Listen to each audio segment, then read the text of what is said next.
थी। आप सभी का अपने प्यारे से परिवार निखिल दीक्षित टॉक में स्वागत है। सो दोस्त, आज मैं आप सभी के लिए एक बेहतरीन सा वीडियो लेके आया हूँ। ये हमारा पार्ट नंबर 6 होने वाला है। इससे पहले मैंने भूगोल के 5 पार्ट करा रखे हैं दोस्त, तो वो अभी तक आपने पाँचों पार्ट नहीं कंप्लीट किए, तो सबसे पहले आप पाँचों पार्ट कंप्लीट करिएगा, उसके बाद ही इस पार्ट नंबर 6 पे आइएगा। क्योंकि जो पार्ट 5 हमने कराए हैं, part number 1, part number 2 and part number 3, 4th and 5th, ये पांचों पार्ट नंबर 6 से इंटरकनेक्टेड हैं दोस्त, एक दूसरे से मिलते जुलते हैं। तो सबसे पहले आप पार्ट 5 तक कंप्लीट करिएगा, उसके बाद ही पार्ट नंबर 6 पे आइएगा।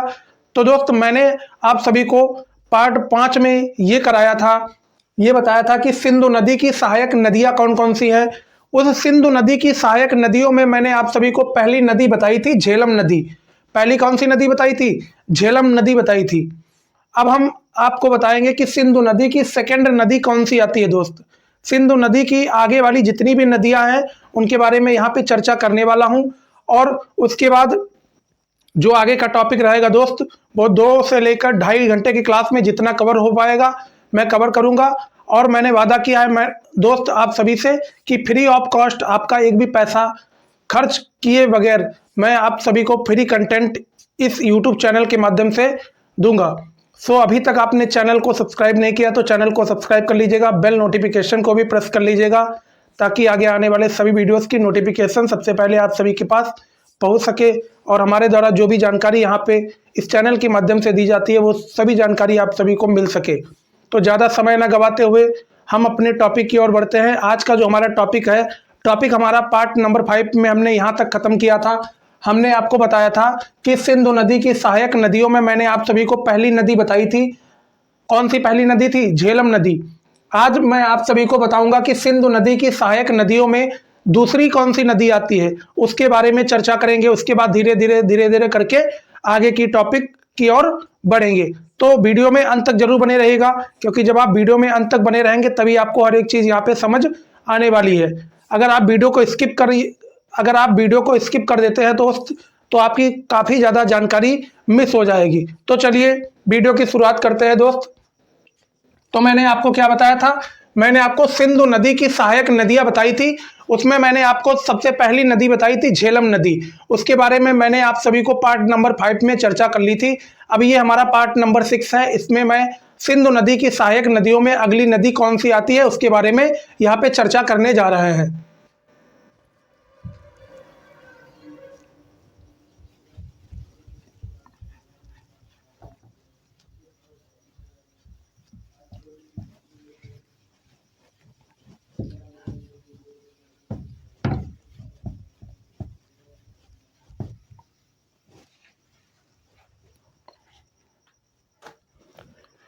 तो सिंधु नदी की जो अगली नदी आती है जिसका नाम है चिनाब।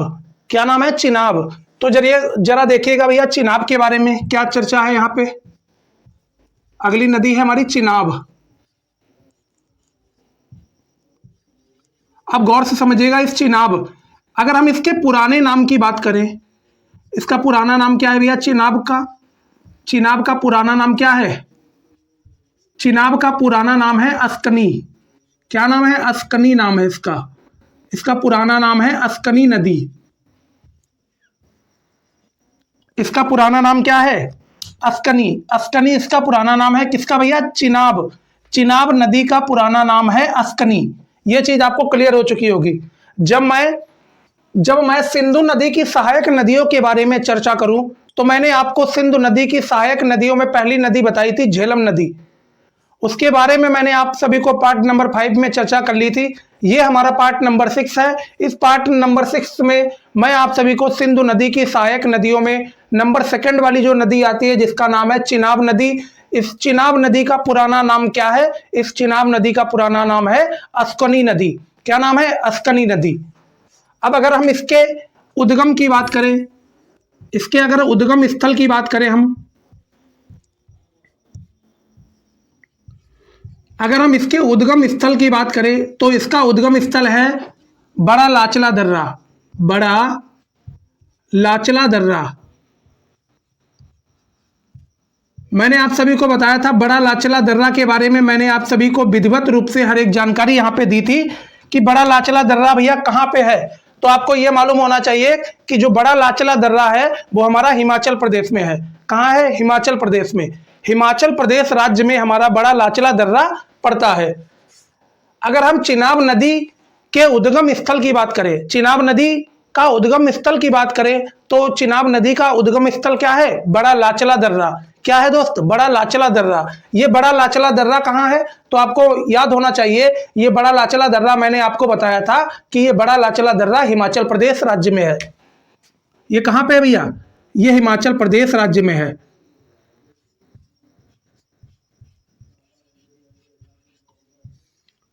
हिमाचल प्रदेश राज्य में ये बड़ा लाचला दर्रा कहाँ है? हिमाचल प्रदेश में है भैया। कहाँ है? हिमाचल प्रदेश में है। इतनी चीजें आप नोट कर लीजिएगा।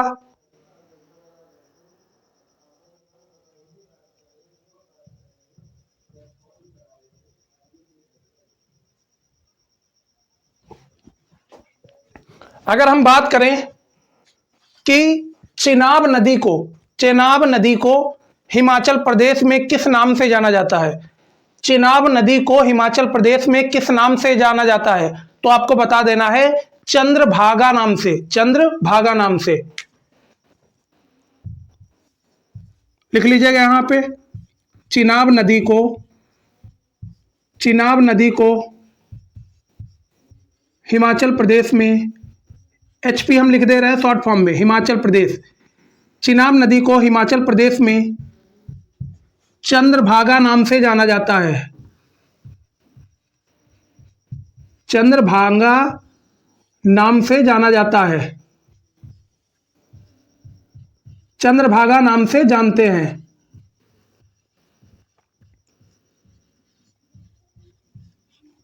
गौर से देखिएगा दोबारा से भैया, यहां पे मैंने आपको क्या बताया कि चिनाब नदी जो है, चिनाब नदी को हिमाचल प्रदेश में चंद्रभागा नाम से जाना जाता है। किस नाम से जाना जाता है?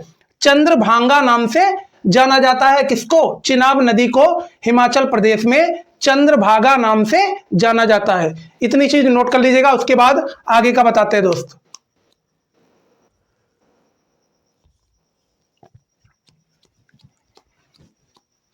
अभी मैं आपसे क्या बता रहा था भैया, ये सिंधु नदी की सहायक नदियों के बारे में चर्चा कर रहा था। तो मैंने सिंधु नदी की सहायक नदी में पहला बताया था झेलम नदी, दूसरी नदी है हमारी चिनाब नदी। ये जो चिनाब नदी है ये सिंधु नदी की सबसे बड़ी सहायक नदी है। ये जो चिनाब नदी है ये सिंधु नदी की सबसे बड़ी सहायक नदी है। यह सिंधु नदी की सबसे बड़ी सहायक नदी है।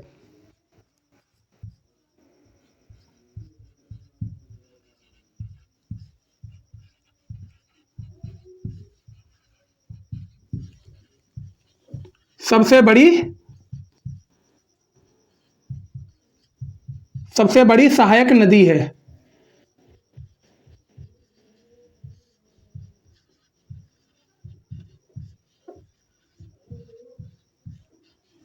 मैंने आपको क्या बताया भैया कि जो चिनाब नदी है, ये जो चिनाब नदी है, ये चिनाब नदी सिंधु नदी की सबसे बड़ी सहायक नदी है। चिनाब नदी सिंधु नदी की सबसे बड़ी सहायक नदी है। इतनी चीज नोट कर लीजिएगा, उसके बाद मैं अगली नदी पे चलता हूं। अगली नदी मैं आपको बताऊंगा कि भैया सिंधु नदी की सहायक नदियों में तीसरे नंबर की कौन सी नदी आती है। इतना पहले नोट कर लीजिएगा।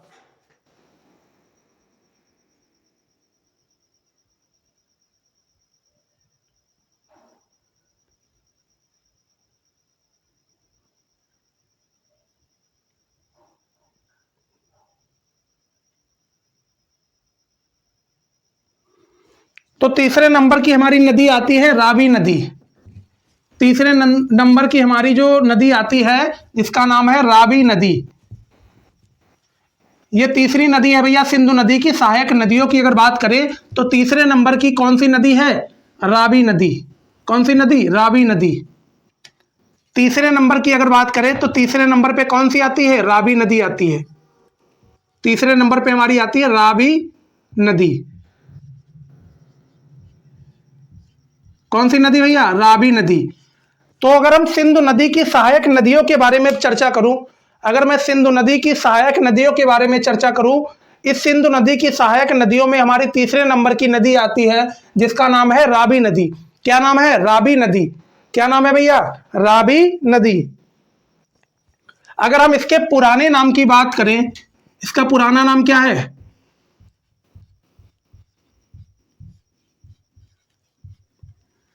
इसका पुराना नाम है परुइसड़ी। परुइसड़ी, परुइसड़ी, जिसे हम बोलते हैं इरावती। क्या बोलते हैं? इरावती। क्या बोलते हैं? इरावती। क्या बोलते हैं भैया? इरावती बोलते हैं। और अगर हम इसके उद्गम स्थल की बात करें, अगर मैं अगर मैं रावी नदी के उद्गम स्थल की बात करूं, अगर मैं रावी नदी के उद्गम स्थल की बात करूं तो ये रोहतांग दर्रे से निकलती है। इसका जो उद्गम स्थल है, इसका जो उद्गम स्थल है वो रोहतांग दर्रा है। ये रोहतांग दर्रा कहाँ पड़ता है? तो मैंने आपको दर्रा जब पढ़ाया था तो उसमें बताया था कि रोहतांग दर्रा हमारा हिमाचल प्रदेश राज्य में पड़ता है। इसका उद्गम स्थल क्या है? रोहतांग दर्रा।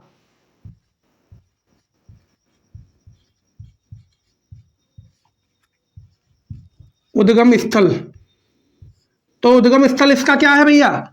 उद्गम स्थल है इसका रोहतांग दर्रा। ये रोहतांग दर्रा कहाँ पड़ता है? तो ये रोहतांग दर्रा हमारा पड़ता है कहाँ? हिमाचल प्रदेश में पड़ता है।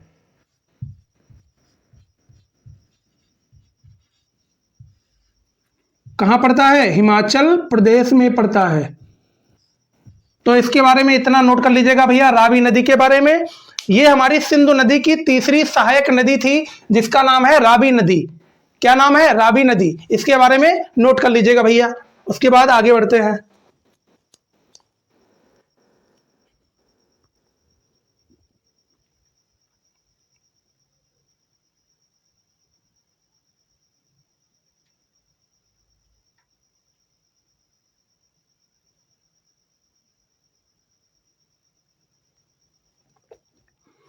तो चलते हैं हम चौथी नदी पे। चौथी नदी हमारी कौन सी है? ब्यास नदी। चौथी नदी कौन सी है? ब्यास नदी। चौथी नदी है हमारी ब्यास नदी। चौथे नंबर की अगर नदी की बात करूं तो चौथी आती है ब्यास नदी। ये हमारी सिंधु नदी की चौथी सहायक नदी है। अगर हम ब्यास नदी के पुराने नाम की बात करूं तो इसका पुराना नाम क्या था भैया? बिपाशा। क्या नाम है इसका पुराना? बिपाशा। क्या नाम है? बिपाशा। इसका पुराना नाम है बिपाशा। क्या नाम है भैया? पुराना नाम इसका क्या है? बिपाशा है इसका पुराना नाम। किसका पुराना नाम बिपाशा है? तो आपको बता देना है ब्यास नदी का पुराना नाम बिपाशा है। ये जो ब्यास नदी है ये सिंधु नदी की चौथी सहायक नदी है। ये सिंधु नदी की चौथी सहायक नदी है जिसका नाम है ब्यास नदी। इस ब्यास नदी का अगर पुराना नाम पूछा जाए तो आपको बता देना है कि बिपाशा। क्या नाम हो जाएगा? बिपाशा इसका पुराना नाम है। बिपाशा इसका पुराना नाम है भैया। अगर हम इसके उद्गम स्थल की बात करूं, अगर मैं इसके उद्गम स्थल की बात करूं, उद्गम स्थल, तो इसका उद्गम स्थल है भैया ब्यास कुंड। इसका उद्गम स्थल है ब्यास कुंड। ब्यास कुंड इसका उद्गम स्थल है। ब्यास कुंड इसका उद्गम स्थल है। ये ब्यास कुंड कहाँ पड़ता है? तो आपको बता देना है ये ब्यास कुंड आपका हिमाचल प्रदेश राज्य में पड़ता है। कौन से राज्य में? हिमाचल प्रदेश राज्य में पड़ता है। कौन से राज्य में पड़ता है भैया? हिमाचल प्रदेश राज्य में पड़ता है। अगर ब्यास नदी की बात की जाए तो ब्यास नदी का पुराना नाम था बिपाशा। क्या नाम था? बिपाशा। और अगर ब्यास नदी के उद्गम स्थल की बात की जाए तो आपको बताना है कि ब्यास नदी का उद्गम स्थल है ब्यास कुंड। कौन सा? ब्यास कुंड। ये ब्यास कुंड कहाँ है? ब्यास कुंड है हिमाचल प्रदेश राज्य में। ब्यास कुंड हिमाचल प्रदेश राज्य में पड़ता है दोस्त। इतनी चीज आपको नोट कर लेनी है, उसके बाद आगे का बताते हैं इसमें।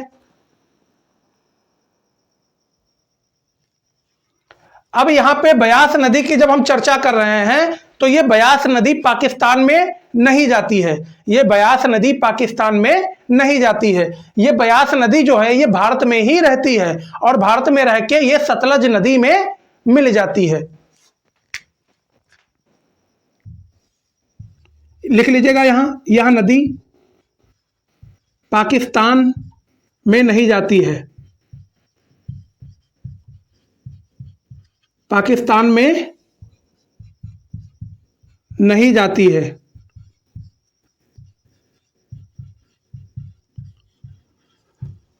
बल्कि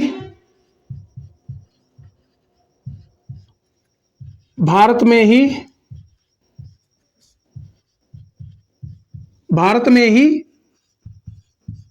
सतलज नदी में मिल जाती है,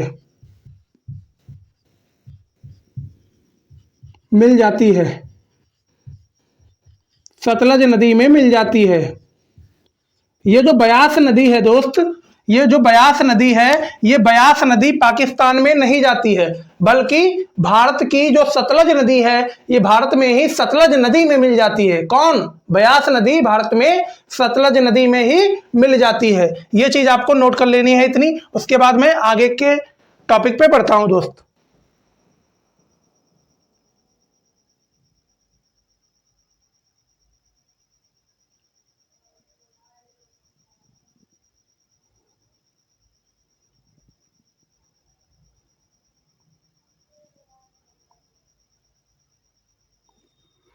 फिर उसके बाद नंबर 5 पे हमारी आती है सतलज नदी। सतलज नदी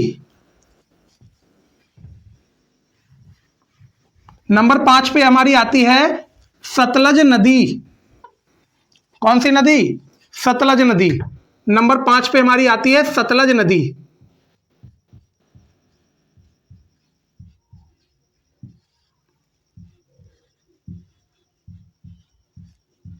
अगर मैं सतलज नदी के पुराने नाम की बात करूं तो इसका पुराना नाम था सतुद्री। पुराना नाम इसका क्या है भैया? सतलज नदी का पुराना नाम है सतुद्री।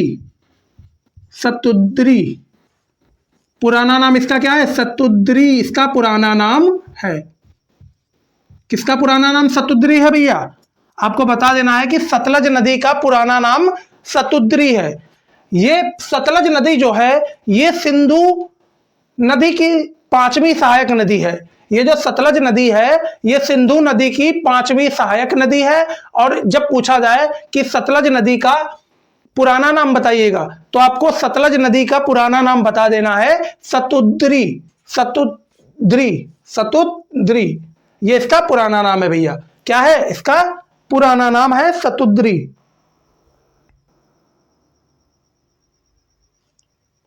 अगर हम इसके उद्गम स्थल की बात करूं, अगर मैं इसके उद्गम स्थल की बात करूं, तो आपको बताना है राफस ताल।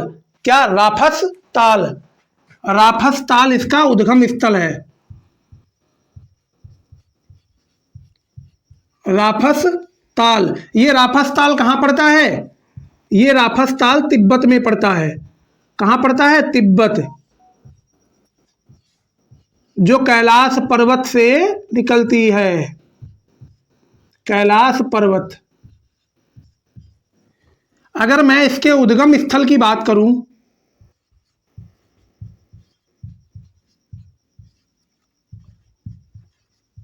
अगर मैं इसके उद्गम स्थल की बात करूं, तो इसका उद्गम स्थल है भैया राफस ताल। राफस ताल इसका उद्गम स्थल है।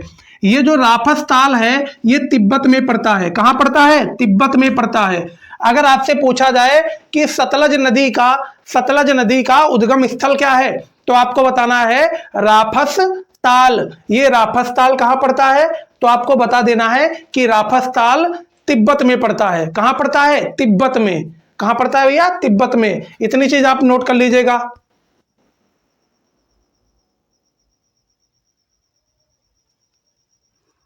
अगर आपसे पूछा जाए कि जो सतलज नदी है, ये भारत में कैसे प्रवेश करती है, तो आपको बताना है कि भैया ये जो सतलज नदी है, ये भारत में सिपकिला दर्रा से होकर प्रवेश करती है।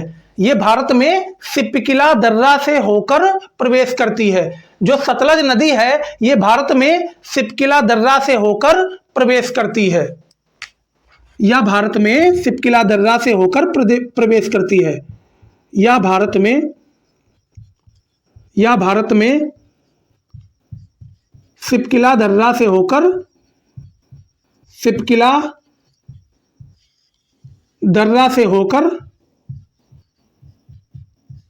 होकर प्रवेश करती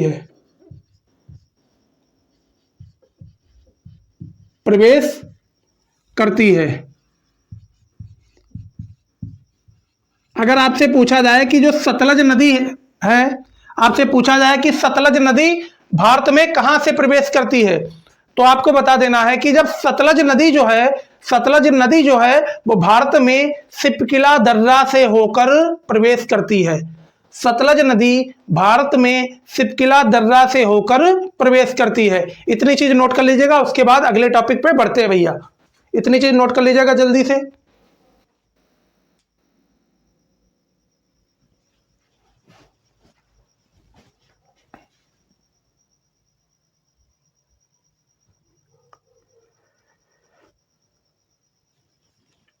तो इतनी चीज आपको क्लियर हो चुकी होगी। मैंने आपको क्या बताया भैया, सिंधु नदी की 5 नदियों के बारे में बता दिया है। यहाँ पे सिंधु नदी की जो 5 सहायक नदियां थी उनके बारे में मैंने यहाँ पे आप सभी के सामने चर्चा कर ली है।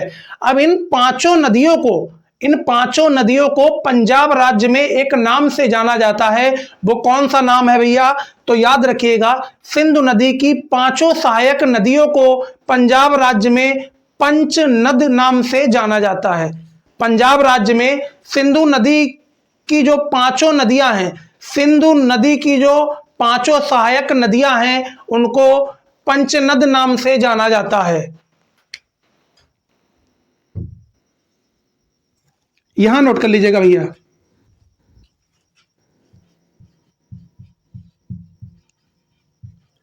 सिंधु नदी की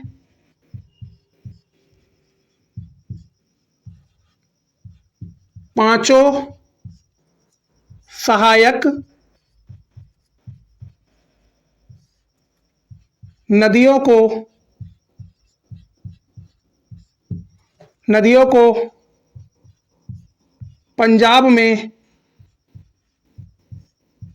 पंजाब में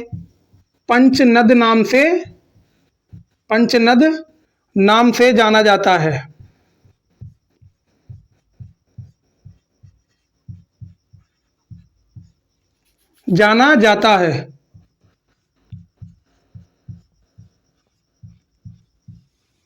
अगर आपसे क्वेश्चन में पूछ लिया जाए कि भैया वो कौन सी नदियां हैं जिनको पंचनद नाम से जाना जाता है, तो आपको बताना है कि सिंधु नदी की 5 सहायक नदियों को पंजाब राज्य में पंचनद नाम से जाना जाता है। यह चीज आप नोट कर लीजिएगा। इसको नोट के कॉलम में डाल के लिख लीजिएगा भैया। इसको नोट के कॉलम में बना के लिख लीजिएगा।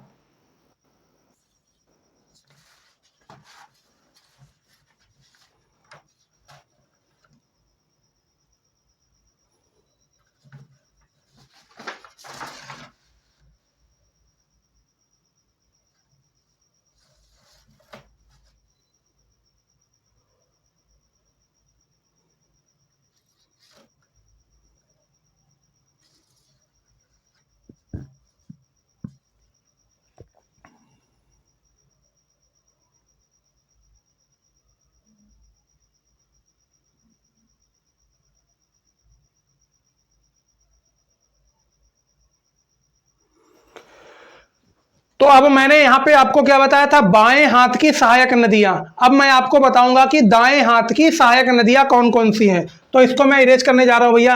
हमें आशा और उम्मीद है कि आप सभी लोगों ने इसको नोट भी कर लिया होगा और आप सभी लोगों को बेहतरीन से हर एक चीज यहां पे क्लियर भी हो रही होगी। दाएं हाथ की सहायक नदियां कौन कौन सी हैं, जरा वो भी जान लीजिएगा। दाएं हाथ की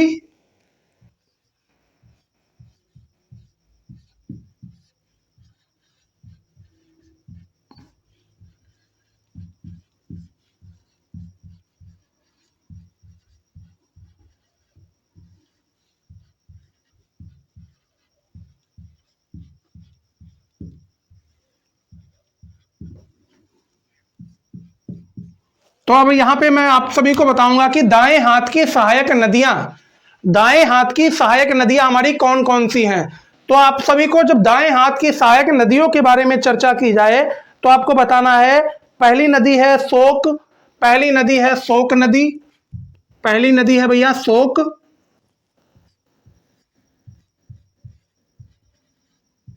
दूसरी है गिलगित,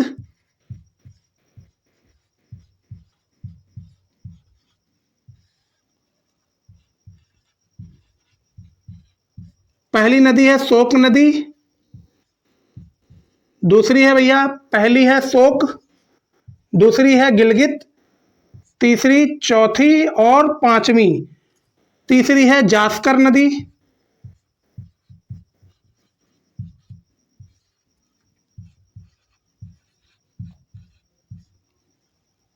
तीसरी है जास्कर नदी।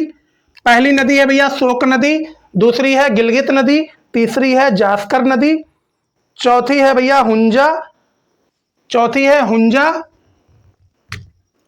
चौथी कौन सी है, हुंजा, हुंजा नदी, चौथी कौन सी है, हुंजा नदी, हुंजा नदी। फिर पांचवी कौन है, पांचवी बताइए, नुबत्ता, पांचवी कौन सी है, पांचवी है हमारी नुबत्ता, पांचवी है नुबत्ता नदी।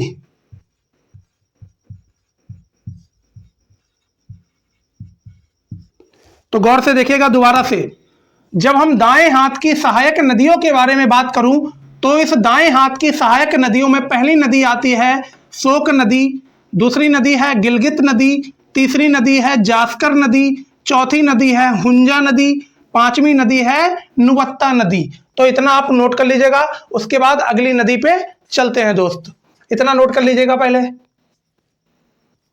तभी मैंने आप सभी को बोला था भैया पार्ट नंबर 5 को सबसे पहले कंप्लीट करिएगा, उसके बाद ही पार्ट नंबर 6 पे आइएगा, क्योंकि यहाँ पे आप जब आप पार्ट नंबर 5 को कंप्लीट कर लेंगे उसके बाद ही यहाँ पे क्लियर होगा कि बाएं हाथ में मैंने कौन सी नदी बताई थी और दाएं हाथ पे कौन सी बताई थी। मैंने डायग्राम के साथ आप सभी को बताया था कि बाएं हाथ में कौन सी हैं, दाएं हाथ में कौन सी हैं। तो पार्ट नंबर 5 आप पहले कंप्लीट कर लीजिएगा, उसके बाद ही इस पार्ट पे आइएगा। तो ये थी हमारी दाएं हाथ की सहायक नदियां। पहली नदी है शोक नदी, दूसरी गिलगित नदी, तीसरी जास्कर नदी, चौथी हुंजा नदी, पांचवी नुबत्ता नदी। ये इतनी नदियां थी हमारी दाएं हाथ की सहायक नदियां। तो इतना नोट कर लीजिएगा, उसके बाद मैं अगली नदी पे चलता हूं भैया। अगली नदी हमारी कौन सी है, अगली नदी पे हम चलते हैं भैया।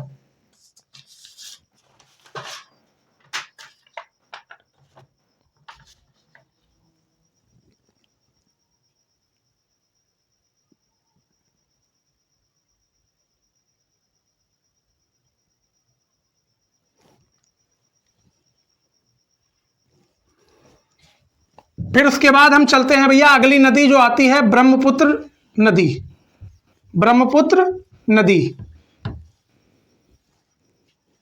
फिर अगली नदी हमारी है ब्रह्मपुत्र नदी।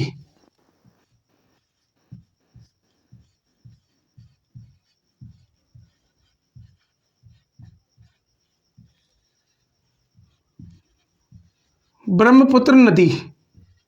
तो गौर से देखिएगा, अगर अब इसकी ब्रह्मपुत्र नदी की लंबाई की बात करूं, अगर इसकी लंबाई की बात करूं तो इसकी लंबाई कुल कितनी है, इसकी लंबाई है भैया 2900 किलोमीटर, 2900 किलोमीटर, 2900 किलोमीटर इसकी टोटल लंबाई है। किसकी टोटल लंबाई है, ब्रह्मपुत्र नदी की टोटल लंबाई की अगर बात की जाए तो आपको बता देना है कि 2900 किलोमीटर इसकी टोटल लंबाई है। किसकी, ब्रह्मपुत्र नदी की टोटल लंबाई 2900 किलोमीटर है। और अगर आपसे पूछा जाए कि ये 2900 किलोमीटर तो टोटल लंबाई है ना भैया, ब्रह्मपुत्र नदी की टोटल लंबाई 2900 किलोमीटर है। अगर पूछा जाए कि भारत में ब्रह्मपुत्र नदी की कितनी लंबाई है, भारत में ब्रह्मपुत्र नदी की कितनी लंबाई है, तो आपको बताना है 900 किलोमीटर। भारत में केवल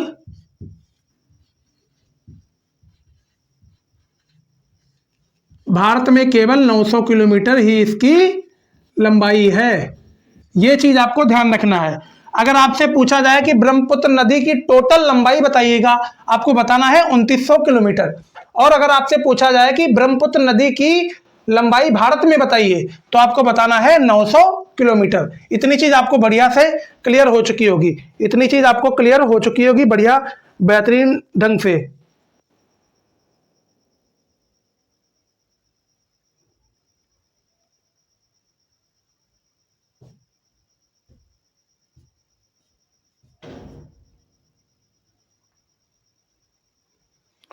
अगर इसके उद्गम स्थल की बात की जाए,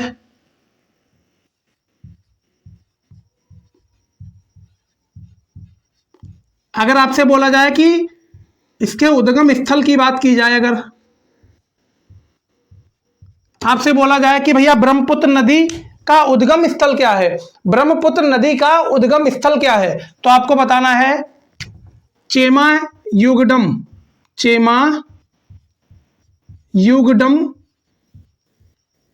चेमा युगडम हिमनद, चेमा युगडम हिमनद। ये चेमा युगडम हिमनद, ये हिमनद क्या होता है भैया, तो आपको मालूम होना चाहिए इस हिमनद को बोलते हैं ग्लेशियर। क्या बोलते हैं? ग्लेशियर।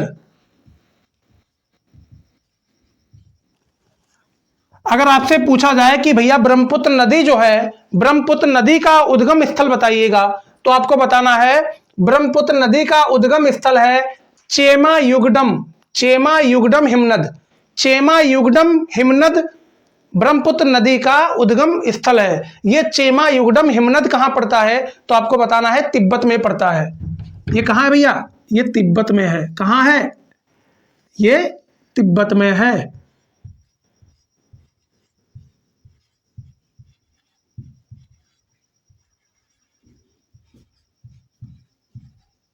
बात आई समझ?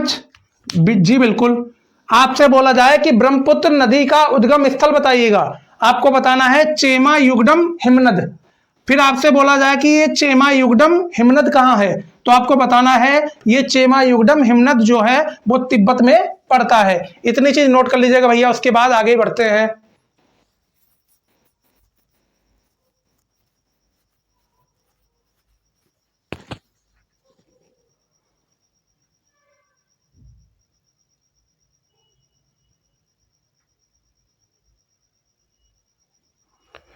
अब आपको यह भी मालूम होना चाहिए ये जो ब्रह्मपुत्र नदी है, इस ब्रह्मपुत्र नदी के अलग अलग नाम हैं, अलग अलग नाम हैं, अलग अलग जगहों पर अलग अलग नाम हैं। किसके? ब्रह्मपुत्र नदी के।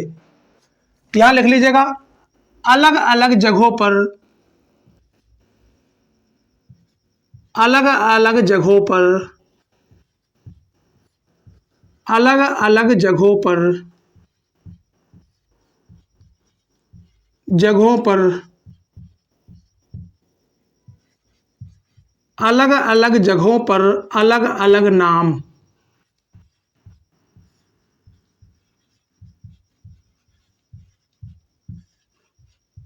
अलग अलग नाम।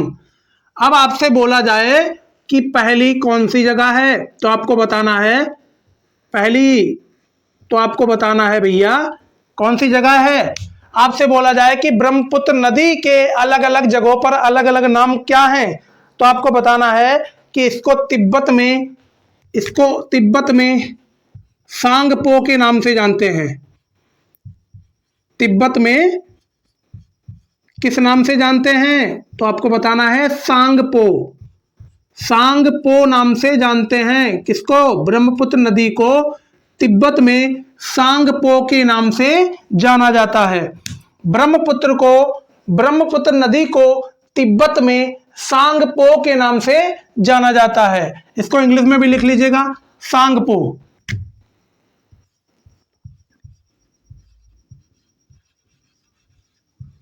सांगपो के नाम से जाना जाता है। किसको? ब्रह्मपुत्र नदी को तिब्बत में सांगपो नाम से जाना जाता है। सांगपो के नाम से जाना जाता है। कहां? तिब्बत में। किसको? ब्रह्मपुत्र नदी को तिब्बत में सांगपो के नाम से जाना जाता है।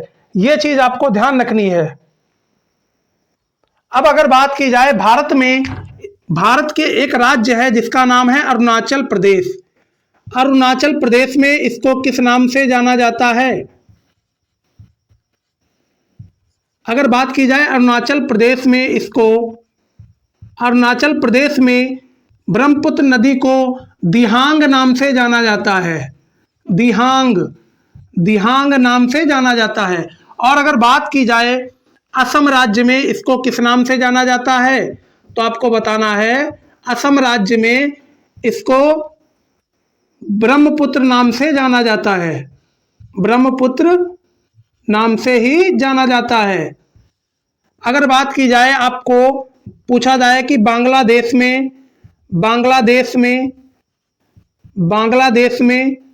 ब्रह्मपुत्र को किस नाम से जाना जाता है, आपको बता देना है यमुना। यमुना नदी के नाम से ब्रह्मपुत्र को बांग्लादेश में जाना जाता है। किस नाम से? यमुना। दोबारा से देखिएगा, मैंने आपको बताया है कि ये जो ब्रह्मपुत्र नदी है, इस ब्रह्मपुत्र नदी के अलग अलग स्थानों पर अलग अलग नाम हैं। तो मैंने पहला स्थान बताया है कि इस ब्रह्मपुत्र नदी को तिब्बत में सांगपो के नाम से जानते हैं। तिब्बत में ब्रह्मपुत्र नदी को तिब्बत में सांगपो के नाम से जाना जाता है। और अपने भारत देश की बात की जाए तो अपने भारत का एक राज्य है जिसका नाम है अरुणाचल प्रदेश। इसी ब्रह्मपुत्र नदी को अरुणाचल प्रदेश में दिहांग नाम से जाना जाता है। किस नाम से? दिहांग नाम से जाना जाता है। दिहांग नाम से जाना जाता है। और अगर बात की जाए असम राज्य में ब्रह्मपुत्र नदी को किस नाम से जाना जाता है, तो आपको बताना है ब्रह्मपुत्र नाम से ही जाना जाता है। और अगर बात की जाए, आपसे पूछा जाए कि ब्रह्मपुत्र नदी को बांग्लादेश में किस नाम से जाना जाता है, तो आपको बताना है यमुना नदी के नाम से जाना जाता है। इतनी चीज नोट कर लीजिएगा भैया, उसके बाद आगे बढ़ते हैं।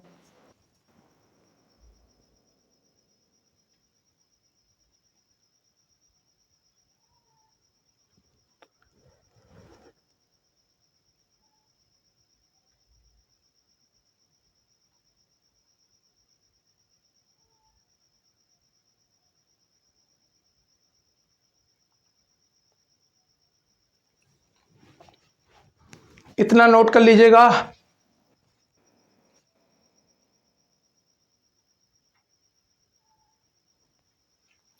अब मैं इधर साइड में इसकी सहायक नदियां लिखता हूं भैया। अब मैं आप सभी को बताने जा रहा हूं कि ब्रह्मपुत्र नदी जो है इसकी कुछ सहायक नदियां हैं, वो मैं इधर साइड में लिख देता हूं, इसको आप नोट कर लीजिएगा। इसकी सहायक नदियां कौन कौन सी हैं, इसको गौर से देखिएगा भैया।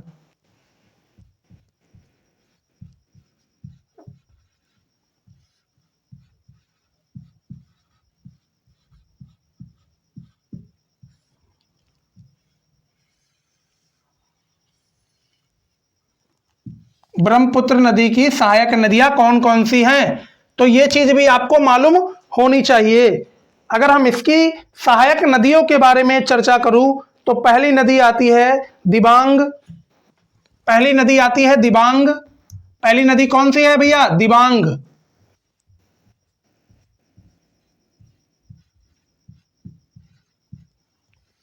दूसरी नदी है लोहित।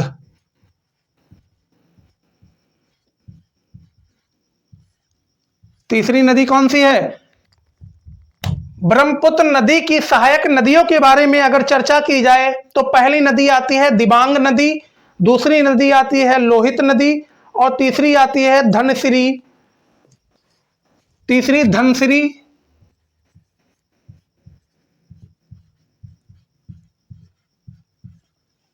चौथी आती है सुलनसिरी।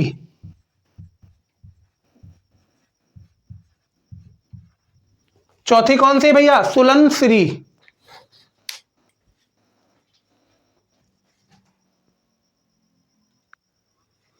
तो अगली इसकी सहायक नदी कौन सी आती है? तीस्ता। तीस्ता। कौन सी भैया? तीस्ता। कौन सी आती है? तीस्ता। क्या नाम है इसका? तीस्ता।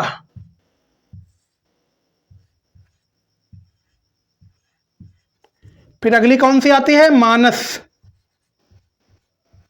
कौन सी भैया? मानस। तो इतनी चीज आपको क्लियर हो चुकी होगी। क्या क्लियर हो चुकी होगी भैया? मैंने आपको क्या बताया कि ब्रह्मपुत्र नदी की सहायक नदियों के बारे में आप सभी के सामने चर्चा कर रहा था।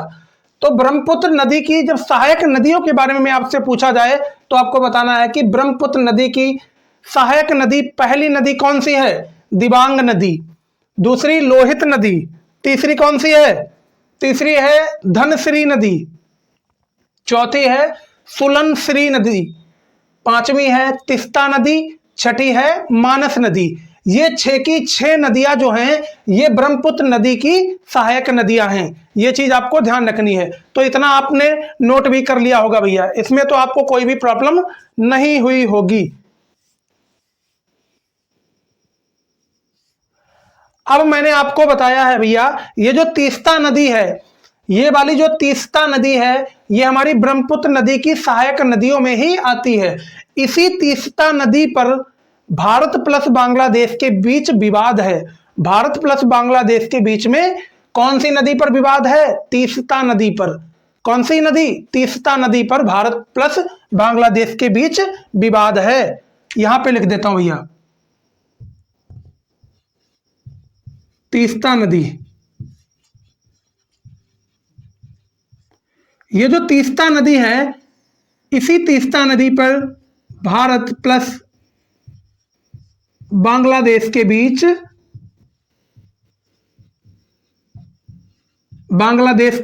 क्या है? विवाद है। विवाद है भैया, विवाद। क्या है? विवाद है। ये जो तीस्ता नदी है, इसी तीस्ता नदी पर भारत प्लस बांग्लादेश के बीच क्या है? विवाद है। विवाद है भैया। तो मैंने आपको क्या बताया? ब्रह्मपुत्र नदी की 6 सहायक नदियां बताई। पहली नदी दिबांग नदी, दूसरी लोहित नदी, तीसरी धनश्री नदी, चौथी सुलनश्री नदी, पांचवी तीस्ता नदी, छठी मानस नदी। ये जो तीस्ता नदी है, इस तीस्ता नदी पर भारत प्लस बांग्लादेश के बीच विवाद है। इतनी चीज नोट कर लीजिएगा भैया, इतनी चीज नोट कर लीजिएगा।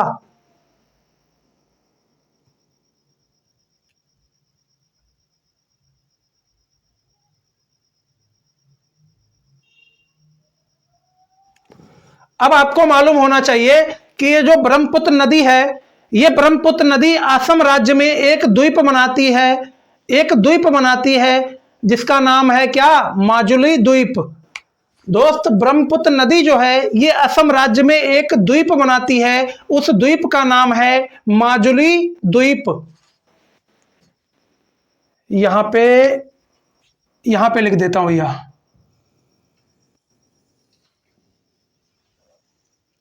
असम राज्य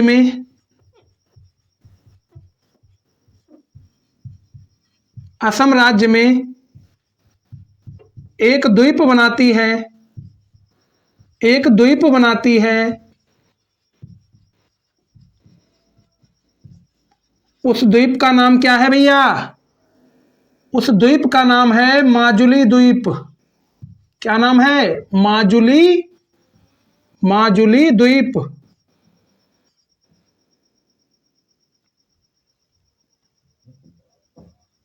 माजुली द्वीप। कौन सा द्वीप? माजुली द्वीप। ये जो माजुली द्वीप है, ये माजुली द्वीप कहां पड़ता है? आपको बता देना है, ये माजुली द्वीप असम राज्य में पड़ता है। और ये माजुली द्वीप कौन बनाता है? तो आपको बताना है कि ब्रह्मपुत्र नदी जो है वो असम राज्य में एक द्वीप बनाती है। उस द्वीप का नाम है माजुली द्वीप। माजुली द्वीप। ये चीज आपको क्लियर हो चुकी होगी। ये जो ब्रह्मपुत्र नदी है, ये असम राज्य में एक द्वीप बनाती है जिसका नाम है माजुली द्वीप। ये चीज आपको क्लियर हो चुकी होगी।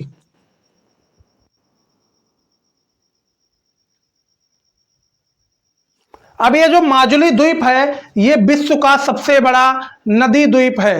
ये जो माजुली द्वीप है, ये विश्व का सबसे बड़ा नदी द्वीप भी है। विश्व का सबसे बड़ा विश्व का सबसे बड़ा विश्व का सबसे बड़ा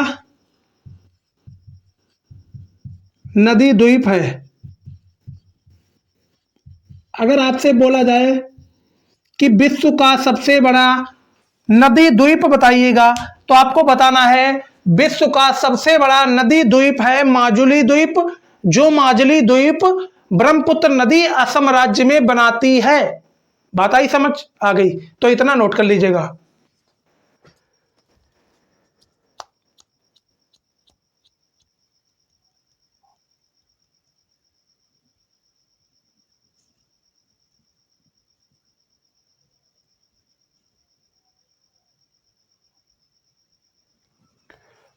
तो हमें आशा और उम्मीद है कि आप सभी लोगों को चीजें बढ़िया बेहतरीन ढंग से क्लियर भी हो चुकी होगी। अब हम बढ़ते हैं भैया गंगा रिवर सिस्टम पे, गंगा रिवर सिस्टम पे बढ़ते हैं। इतनी चीज आपको बढ़िया से क्लियर हो चुकी होगी। गंगा रिवर सिस्टम,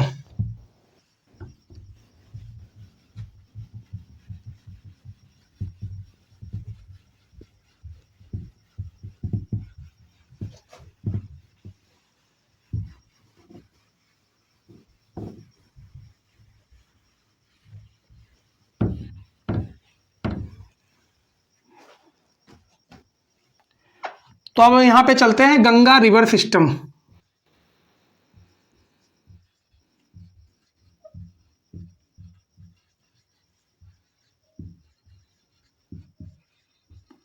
ये जो गंगा नदी है भैया, ये गंगा नदी का उद्गम स्थल कहाँ है? सबसे पहले तो आपको यही मालूम होना चाहिए, इस गंगा नदी का उद्गम स्थल कहाँ है। इसका उद्गम स्थल कहाँ है भैया? तो इसका जो उद्गम स्थल है क्या है भैया? गंगोत्री ग्लेशियर, गंगोत्री हिमनद, गंगोत्री हिमनद या गंगोत्री ग्लेशियर। ये जो गंगा नदी है, ये गंगा नदी गंगोत्री हिमनद से निकलती है। कहां से निकलती है? गंगोत्री ग्लेशियर से निकलती है, गंगोत्री हिमनद से निकलती है। तभी इसका उद्गम स्थल क्या माना जाएगा? गंगोत्री हिमनद। और क्या? गौमुख, गौमुख जो कहां पड़ता है भैया? उत्तरकाशी में पड़ता है। कहां पड़ता है? उत्तरकाशी जिला में पड़ता है। ये उत्तरकाशी जिला कहाँ है? तो आपको बताना है, ये उत्तरकाशी जिला है हमारा उत्तराखंड राज्य में। कौन से राज्य में? उत्तराखंड राज्य में। ये उत्तरकाशी जिला जो है, ये हमारा उत्तराखंड राज्य में है। कहाँ है? उत्तराखंड में।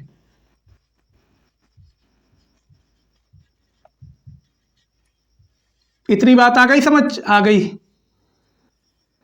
तो मैंने आपको क्या बताया?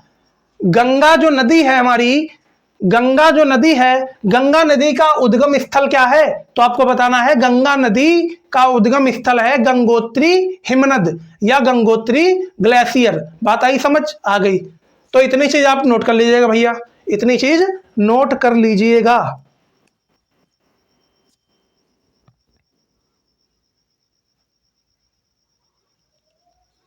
अगर हम गंगा की, अगर मैं गंगा नदी की लंबाई की बात करूं, अगर मैं गंगा नदी की लंबाई की बात करूं तो इसकी लंबाई है 2525 किलोमीटर। 2525 किलोमीटर। ये जो लंबाई है, ये भारत प्लस बांग्लादेश में है इसकी। भारत प्लस बांग्लादेश, भारत प्लस बांग्लादेश में इसकी कुल लंबाई कितनी है? 2525 किलोमीटर है। बात आई समझ? और ये जो गंगा नदी है, ये 5 राज्यों से होकर बहती है। 5 राज्यों से होकर बहती है। कौन? गंगा नदी 5 राज्यों से होकर होकर बहती है। 5 राज्यों से होकर बहती है। इतनी चीज नोट कर लीजिएगा। मैंने आपको क्या बताया? मैंने सबसे पहले आपको बताया कि गंगा नदी जो है, गंगा नदी का उद्गम स्थल क्या है? तो आपको बता देना है, गंगा नदी का उद्गम स्थल है गंगोत्री हिमनद या गंगोत्री ग्लेशियर। और आपसे बोला जाए कि गंगा नदी की लंबाई कितनी है, आपको बताना है कि गंगा नदी की लंबाई है 2525 किलोमीटर। वो कहाँ है? भारत प्लस बांग्लादेश में है। और आपसे बोला जाए कि गंगा नदी कहां कहां से होकर बहती है, तो आपको बताना है कि गंगा नदी 5 राज्यों से होकर बहती है। वो 5 राज्य कौन कौन से हैं? तो सबसे पहले इतना आप नोट कर लीजिएगा।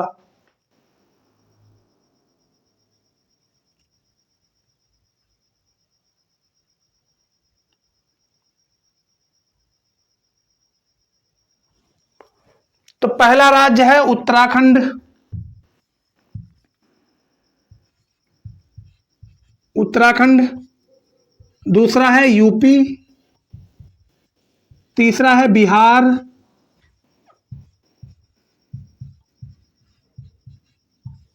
चौथा है झारखंड,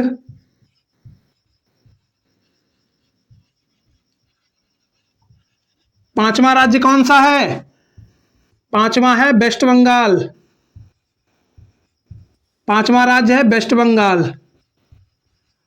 और इस वेस्ट बंगाल के बाद ये गंगा नदी कहां जाती है? बे ऑफ बंगाल में गिर जाती है, बंगाल की खाड़ी में गिर जाती है। इसका पानी बे ऑफ बंगाल में गिर जाता है भैया। गंगा नदी का जो पानी है वो बे ऑफ बंगाल में गिर जाता है। तो गौर से देखिएगा, गंगा नदी 5 राज्यों से होकर बहती है। पहला राज्य है उत्तराखंड, दूसरा राज्य है उत्तर प्रदेश, तीसरा राज्य है बिहार, चौथा राज्य है झारखंड, पांचवा राज्य है वेस्ट बंगाल। इस वेस्ट बंगाल के बाद जो गंगा नदी है वो बंगाल की खाड़ी में गिर जाती है। इतनी चीज नोट कर लीजिएगा।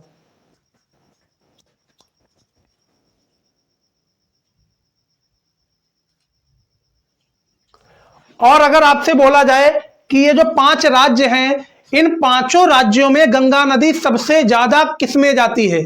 कौन से राज्य में गंगा नदी की लंबाई सबसे ज्यादा है? मतलब गंगा नदी जो है वो सबसे ज्यादा किस राज्य में है? तो आपको बताना है। सबसे ज्यादा की अगर बात की जाए तो उत्तर प्रदेश में है। इसकी लंबाई कितनी है? 1140 किलोमीटर। उत्तर प्रदेश में इसकी लंबाई है 1140 किलोमीटर, सबसे अधिक।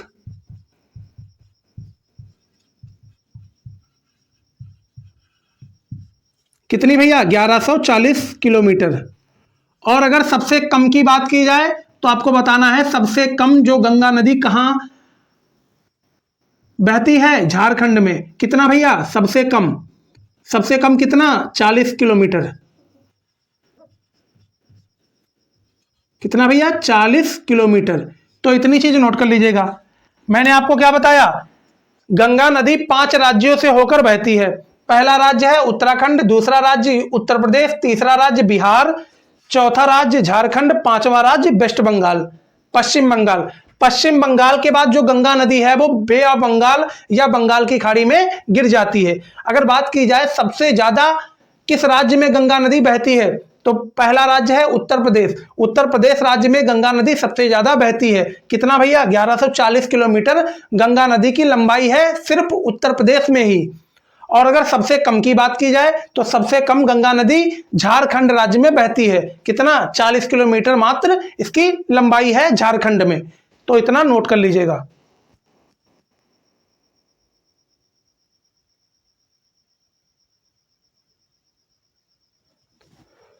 और अगर आपसे क्वेश्चन पूछा जाए कि जो गंगा नदी है, गंगा नदी हमारे देश की राष्ट्रीय नदी है, ठीक? इतना तो हमें मालूम है कि गंगा नदी हमारे देश की राष्ट्रीय नदी है, मतलब भारत की राष्ट्रीय नदी है गंगा नदी। इस गंगा नदी को राष्ट्रीय नदी के रूप में कब स्वीकार किया गया था? राष्ट्रीय नदी के रूप में गंगा नदी को 4 नवंबर 2008 को स्वीकार किया गया था। यहां लिख लीजिएगा।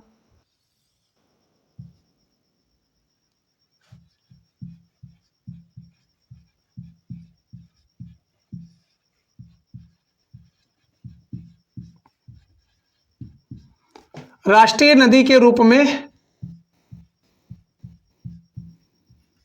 4 नवंबर 2008 को स्वीकार किया गया था।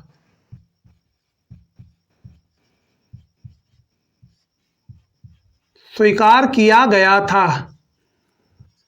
गंगा नदी को राष्ट्रीय नदी के रूप में 4 नवंबर 2008 को स्वीकार किया गया था। यह चीज आपको ध्यान रखनी है। आपसे बोला जाए कि गंगा जो नदी है इसको राष्ट्रीय नदी कब स्वीकार किया गया था, आपको बताना है 4 नवंबर 2008 को राष्ट्रीय नदी इसको घोषित कर दिया गया था। यह चीज आपको ध्यान रखनी है भैया, 4 नवंबर 2008 को।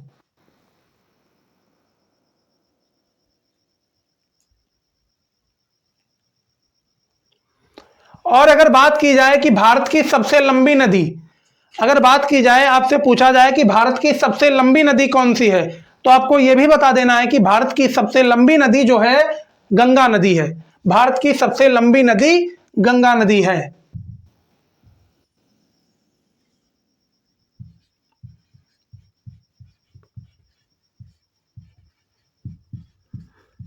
भारत की सबसे लंबी नदी?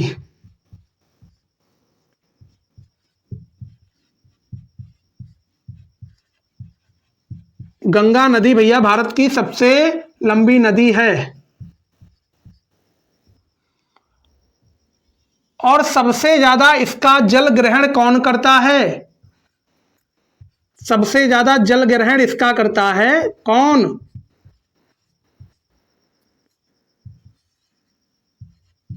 चैटमेंट एरिया, चैटमेंट एरिया, CHATMENT, चैटमेंट एरिया इसका सबसे ज्यादा जल ग्रहण करता है। चैटमेंट एरिया इसका सबसे ज्यादा जल ग्रहण करता है। किसका? गंगा नदी का। यह चीज आपको ध्यान रखना है।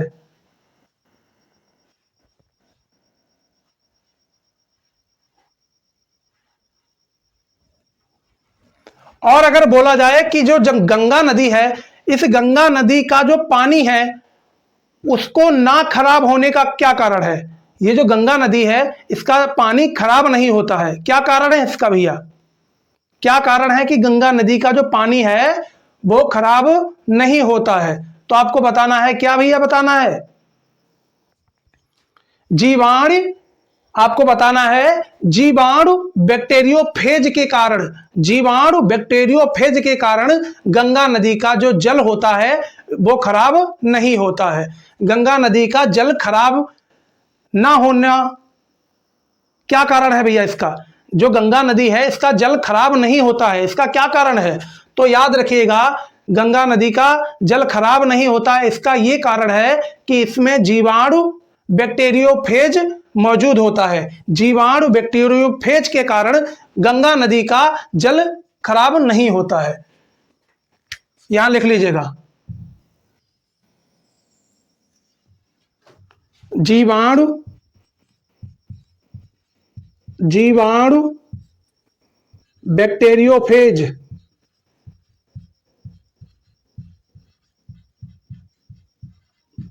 जीवाणु बैक्टीरियोफेज के कारण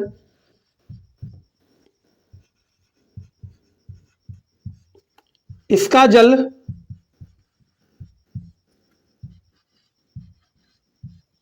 खराब नहीं होता है।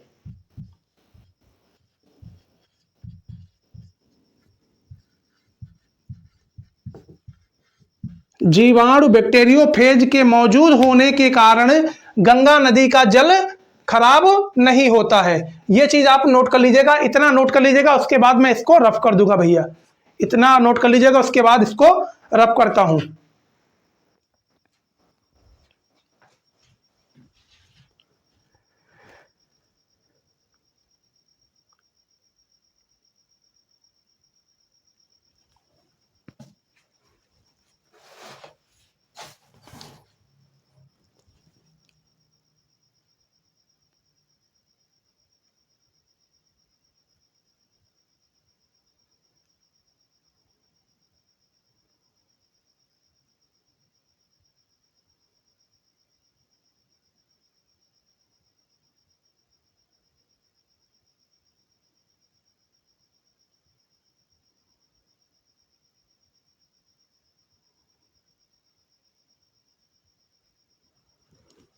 तो इसको मैं रब करने जा रहा हूं भैया। हमें आशा और उम्मीद है कि आप सभी लोगों को बेहतरीन से ये चीजें समझ आ गई होंगी और आप सभी लोगों ने नोट भी कर लिया होगा।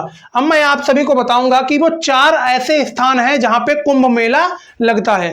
आपको ये बताना होगा कि भैया आप सभी से एग्जाम में ये पूछ लिया जाता है कि कुंभ मेला कौन कौन से स्थानों पे लगता है। 4 ऐसे स्थान है जहां पे कुंभ मेला लगता है। तो अभी मैं बताने जा रहा हूं आपको, इसको मैं रब कर दे रहा हूं।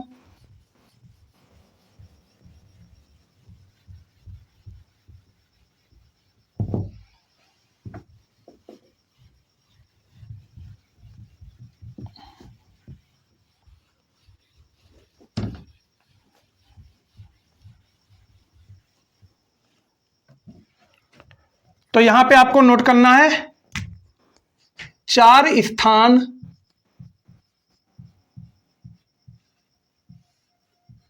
जहां पर कुंभ मेला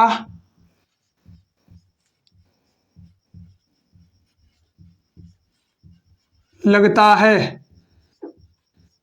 4 ऐसे स्थान है भैया जहां पर कुंभ मेला लगता है।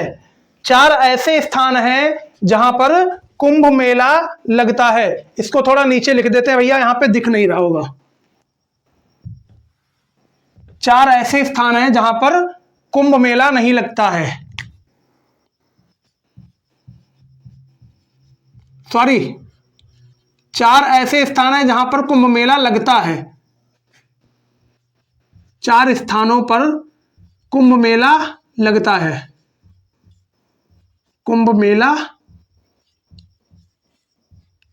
मेला लगता है। 4 ऐसे स्थान हैं भैया जहां पर कुंभ मेला क्या होता है, लगता है। 4 ऐसे स्थान हैं जहां पर कुंभ मेला लगता है। भारत का सबसे प्रसिद्ध मेला है जिसका नाम है कुंभ मेला। यह कुंभ मेला 4 बहुत ही ज्यादा प्रसिद्ध जगहों पर लगता है। वो 4 कौन कौन सी प्रसिद्ध जगहें हैं, ये चीज आपको मालूम होनी चाहिए। 4 ऐसे स्थान हैं, 4 ऐसे प्रसिद्ध स्थान हैं जहां पर कुंभ मेला लगता है, तो ये चीज आपको मालूम होना चाहिए। तो पहला स्थान भैया कौन सा है? पहला स्थान है आपका हरिद्वार। पहला स्थान है हरिद्वार। ये हरिद्वार कहां बसा है? गंगा नदी के किनारे। पहला स्थान है हरिद्वार। ये हरिद्वार कहां है? उत्तराखंड में है। और ये जो हरिद्वार है ये गंगा नदी के किनारे बसा हुआ है। ये जो मेला है ये गंगा नदी के किनारे ही होता है। ये जो कुंभ मेला है ये हरिद्वार में गंगा नदी के किनारे लगता है और वहीं पर ये कुंभ मेला मनाया जाता है। बात आई समझ? पहला है हमारा हरिद्वार। फिर दूसरा भैया है प्रयागराज। ये प्रयागराज कहाँ है? तो आपको ये भी मालूम होना चाहिए, ये प्रयागराज उत्तर प्रदेश में है। प्रयागराज कहाँ है? यूपी में है, उत्तर प्रदेश में है। और इसके प्रयागराज के बगल में कौन कौन सी नदियां हैं? गंगा नदी प्लस यमुना नदी प्लस सरस्वती नदी। ये 3 नदियां हैं भैया। कौन कौन सी? गंगा, यमुना, सरस्वती। ये 3 नदियां हैं किसके पास? प्रयागराज के पास। इन तीनों नदियों के बगल में कुंभ मेला का आयोजन होता है। ये चीज आपको ध्यान रखना है। ये चीज क्या करनी है? ध्यान रखनी है। पहली मैंने जगह बताई आपको हरिद्वार। हरिद्वार में आपका कुंभ मेला लगता है। ये हरिद्वार आपका उत्तराखंड में पड़ता है। फिर दूसरी जगह का नाम बताया है प्रयागराज। इस प्रयागराज जगह पर कुंभ मेला का आयोजन होता है। ये प्रयागराज अपने उत्तर प्रदेश में है। तीसरी जगह है हमारी उज्जैन। ये उज्जैन कहाँ है? तो आपको बताना है मध्य प्रदेश में है। ये उज्जैन कहाँ है? मध्य प्रदेश में है। ये उज्जैन कहाँ है? मध्य प्रदेश में।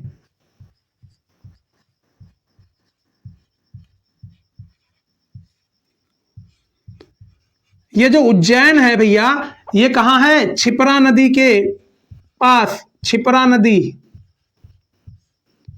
क्षिप्रा नदी।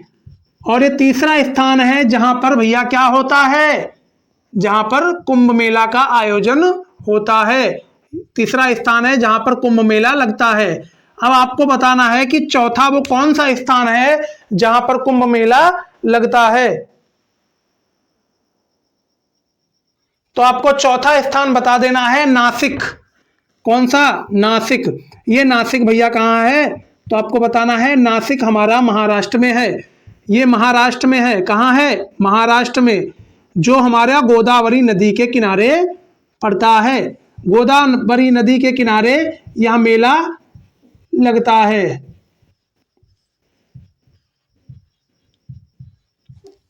तो मैंने आपको क्या बताया? मैंने आपको 4 स्थान बताए। उन चारों स्थान पे क्या होता है? कुंभ मेला लगता है। पहला स्थान हरिद्वार। पहला स्थान हरिद्वार। हरिद्वार कहाँ है? उत्तराखंड में है।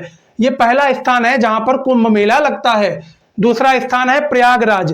प्रयागराज हमारा उत्तर प्रदेश में है, यहां पर भी कुंभ मेला लगता है। तीसरा स्थान है उज्जैन, ये उज्जैन मध्य प्रदेश में पड़ता है। यही उज्जैन पे क्या लगता है, कुंभ मेला लगता है।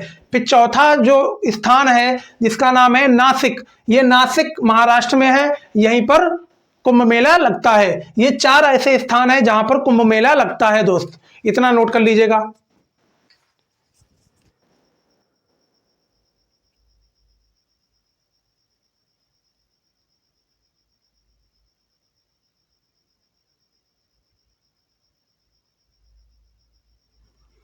तो मैं आशा और उम्मीद है कि इतना आपने नोट कर लिया होगा। अभी मैंने आप सभी को इससे पहले गंगा नदी के बारे में बताया था। किसके बारे में बताया था, गंगा नदी के बारे में बताया था और ब्रह्मपुत्र नदी के बारे में बताया था। अब मैं आपको मैप के थ्रू ये बताऊंगा कि गंगा नदी और ब्रह्मपुत्र नदी कैसे आपस में मिलती हैं और मिलने के बाद वो क्या बनाती हैं और वो कहाँ गिरती हैं, ये सभी जानकारी अभी आपको देने जा रहा हूं, तो गौर से देखिएगा।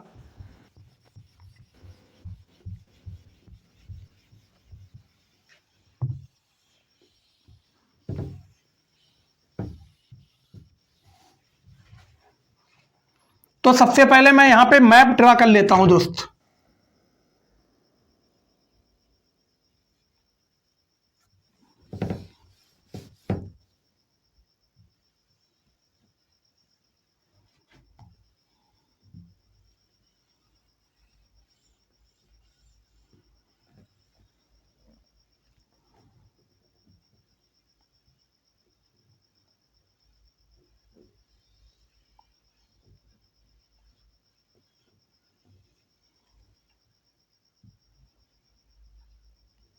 ये हमारा क्या बन गया भैया, मैप बन गया। किसका मैप बन गया, भारत का नक्शा बन गया।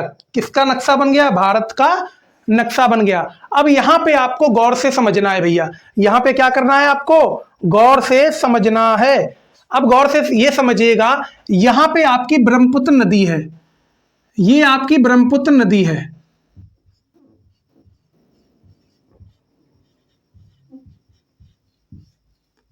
ये आपकी ब्रह्मपुत्र नदी है। ये जो ब्रह्मपुत्र नदी है ये ऐसे बहती हुई बहती हुई बहती हुई यहां से यहां आती है, ठीक। और यहीं पे आपकी गंगा नदी है, यहां पे आपकी गंगा नदी है। तो जो मैं आपको बताने जा रहा हूं इसको आप गौर से देखिएगा भैया। ये गंगा नदी होते हुए यहां पे दोनों आपस में मिल जाती हैं। दोबारा से देखिएगा, यहां पे हमारी ब्रह्मपुत्र नदी है, ये ब्रह्मपुत्र नदी यहां से होते हुए यहां आ जाती है। बात आई समझ। उसके बाद यहां पे हमारी गंगा नदी है, ये गंगा नदी बहते हुए इसी ब्रह्मपुत्र नदी पर यहां पे मिल जाती है। जब ये दोनों नदियां आपस में मिल जाती हैं, कौन सी दोनों नदियां, पहली ब्रह्मपुत्र नदी, दूसरी गंगा नदी। जब गंगा नदी प्लस ब्रह्मपुत्र नदी ये दोनों नदियां आपस में मिल जाती हैं, जहां पर ये मिल जाती हैं वहीं पर एक डेल्टा बनाती हैं, उस डेल्टा का नाम है सुंदरवन डेल्टा। दोनों नदियां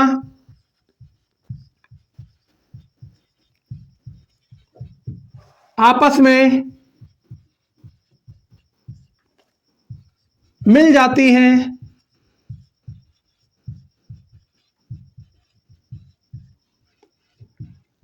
आपस में मिल जाती हैं और सुंदरवन डेल्टा का निर्माण कर देती हैं। सुंदरवन डेल्टा का निर्माण कर देती है। ये जो ब्रह्मपुत्र नदी और गंगा नदी आपस में जब यहां पे मिल जाती हैं तो एक डेल्टा का निर्माण हो जाता है जिसका नाम है सुंदरवन डेल्टा। अब गौर से समझिएगा भैया, मैंने आपको बताया था जब मैं इधर साइड में व्हाइट बोर्ड की तरफ खड़ा हूं तो हमारा ये वाला राइट हैंड जो है, ये वाला राइट हैंड है, इधर वाली साइड में हमारा होगा बंगाल की खाड़ी, और ये हमारा लेफ्ट हैंड है, इधर वाली साइड में हमारा होगा अरब सागर जिसे बोलते हैं अरेबियन सी। तो इधर वाली साइड में मैंने आपको बताया था कि बंगाल की खाड़ी है। इतनी चीज आई आपको समझ।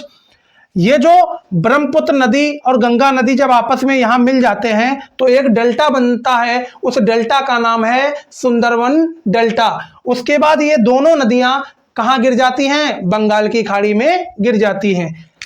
ये हमारी क्या है, बे ऑफ बंगाल, जिसे हम बोलते हैं बंगाल की खाड़ी।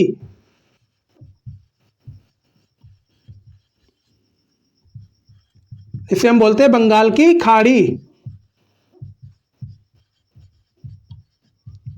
अब ये दोनों नदियां ये क्या हो जाएंगी, बंगाल की खाड़ी में गिर जाएंगी। ये देखिए पानी में गिर गई। तो ये चीज आपको बढ़िया से समझ आ गई होगी। हमने आपको क्या बताया, सबसे पहले मैंने आप सभी के सामने भारत का नक्शा बनाया। भारत का नक्शा बनाने के बाद मैंने आपको बताया यहां से ब्रह्मपुत्र नदी होके यहां आती है, यहां से गंगा नदी होके यहां आती है, फिर ब्रह्मपुत्र नदी और गंगा नदी आपस में मिल जाती हैं। जब आपस में मिल जाती हैं तो एक डेल्टा बनता है, उस डेल्टा का नाम है सुंदरबन डेल्टा। जब यहाँ पे एक डेल्टा बन जाता है उसके बाद ये दोनों नदियां भैया बंगाल की खाड़ी में गिर जाती हैं। तो इतनी चीज आप नोट कर लीजिएगा और इसको मैप के हिसाब से आप बना लीजिएगा। उसके बाद मैं इसको रफ कर दूंगा भैया।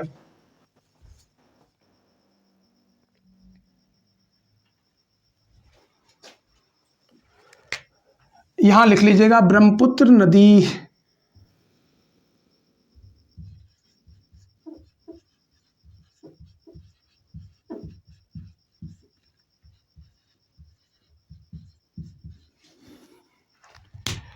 इसको बना लीजिएगा भैया, इसको बना लीजिएगा।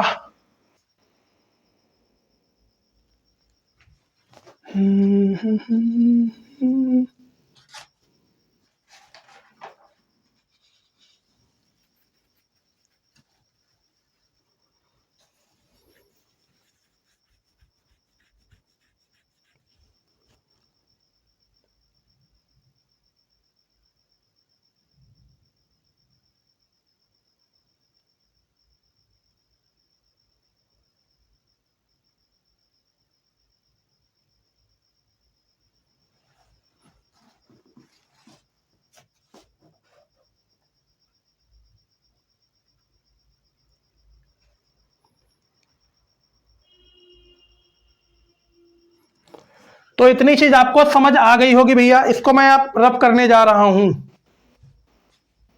इसको मैं रफ करने जा रहा हूं। अब यहां पे आपको गौर से समझना है जो मैं यहां पे बताने जा रहा हूं, क्योंकि ये चीज बहुत ज्यादा इंपॉर्टेंट है भैया, ये चीज बहुत ज्यादा इंपॉर्टेंट है। मैं आपको सबसे पहले डायग्राम की हेल्प से ये समझाऊंगा।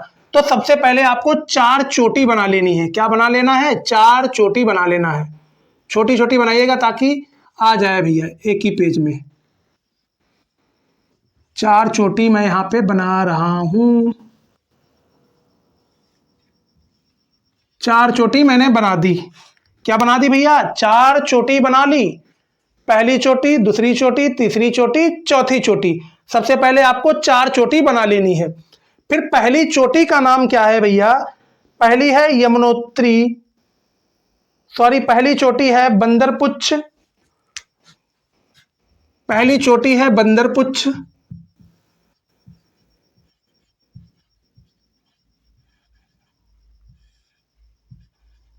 पहली चोटी है बंदरपुच्छ चोटी। पहली चोटी मैंने आपको क्या बताई, पहली चोटी है बंदरपुच्छ चोटी। दूसरी है गौमुख, दूसरी कौन सी, गौमुख, दूसरी गौमुख। तीसरी केदारनाथ,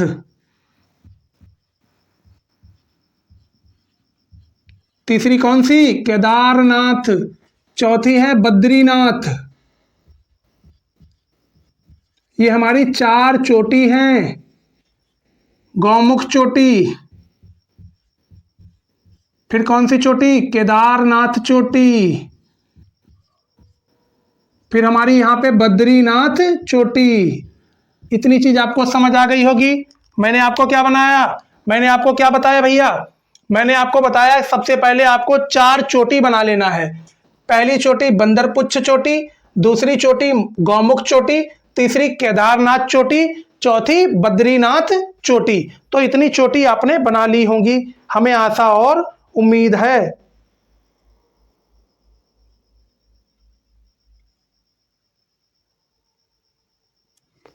अब यहां पे आपको लिख लेना है यमुनोत्री हिमनद।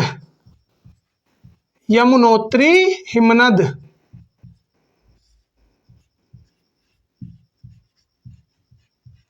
यमुनोत्री हिमनद क्या लिख लेना है? यमुनोत्री हिमनद। फिर यहां लिख लेना है गंगोत्री हिमनद। हिमनद का मतलब है गंगोत्री ग्लेशियर, गंगोत्री हिमनद। पहला मैंने आपको क्या बताया? यमुनोत्री हिमनद, यमुनोत्री ग्लेशियर। दूसरा क्या बताया? गंगोत्री हिमनद या गंगोत्री ग्लेशियर। तीसरा है भैया चोरावरी हिमनद। चोरावरी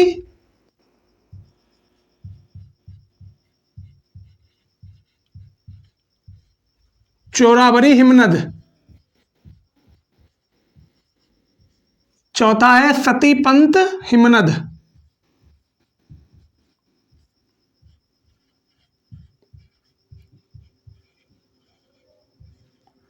पहला मैंने क्या बताया भैया? पहला मैंने आपको बताया, सबसे पहले मैंने आपको बताया कि 4 चोटी आपको बना लेना है। पहली चोटी का नाम है बंदरपुच्छ चोटी, दूसरी चोटी का नाम है गौमुख चोटी, तीसरी चोटी का नाम है केदारनाथ चोटी, चौथी चोटी का नाम है बद्रीनाथ चोटी। फिर यहाँ पे एक यमुनोत्री हिमनद है। कौन सा हिमनद? यमुनोत्री ग्लेशियर। यहाँ है गंगोत्री ग्लेशियर, यहाँ है चौरावरी ग्लेशियर, यहाँ है सतीपंत ग्लेशियर। इतनी चीज आप नोट कर लीजिएगा, इतनी चीज भैया नोट कर लीजिएगा। इतनी चीज क्या करिएगा? इतनी चीज आप नोट कर लीजिएगा। उसके बाद मैं आगे बढ़ता हूं।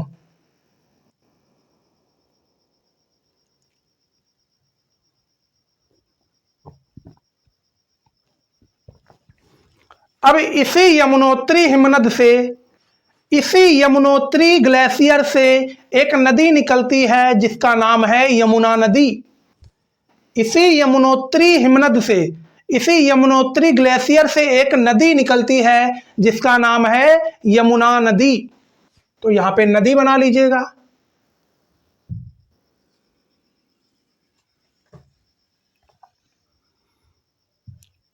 कौन सी नदी है भैया? यमुना नदी।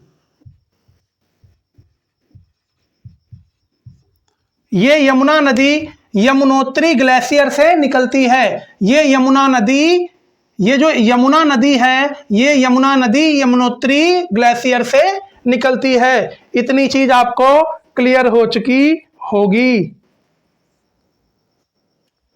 फिर यहां से भैया एक नदी निकलती है जिसका नाम है भागीरथी। कौन रथी? भागीरथी।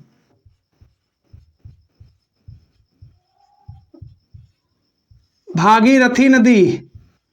ये जो भागीरथी नदी है, ये भागीरथी नदी गंगोत्री हिमनद से निकलती है। कौन से हिमनद से? गंगोत्री ग्लेशियर से हमारी भागीरथी नदी निकलती है। पहला मैंने बताया यमुनोत्री ग्लेशियर से यमुना नदी निकलती है, फिर बताया गंगोत्री ग्लेशियर से भागीरथी नदी निकलती है। इतनी चीज आपको क्लियर हो चुकी होगी। फिर यहां से आपकी नदी निकलती है मंदाकिनी नदी। कौन सी नदी? मंदाकिनी नदी।